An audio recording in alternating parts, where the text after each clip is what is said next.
ചവറ അറക്കൽ ഭദ്രകാളി ദേവി ക്ഷേത്രത്തിൽ ഉത്സവത്തിന് തുടക്കമായി. ഉത്സവം 23-ന് സമാപിക്കും. ഉത്സവത്തോടനുബന്ധിച്ച് പൊങ്കാല നടത്തി.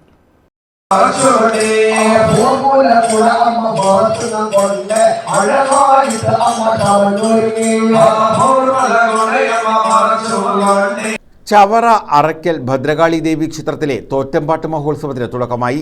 ഉത്സവത്തോടനുബന്ധിച്ച് ക്ഷേത്രത്തിൽ പൊങ്കാല നടത്തി.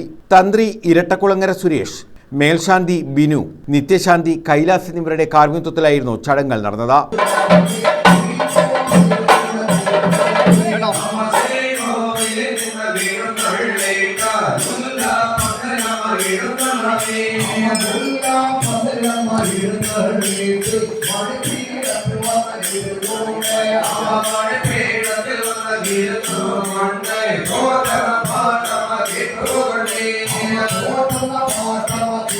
President A Shobhakumar, secretary S Yashodharan, ഉത്സവ committee president Aneeshaji, secretary Arun Ashoka, ഖജാൻജി അജീഷ് എന്നിവർ പൊങ്കാല ചടങ്ങുകൾക്ക് നേതൃത്വം നൽകി.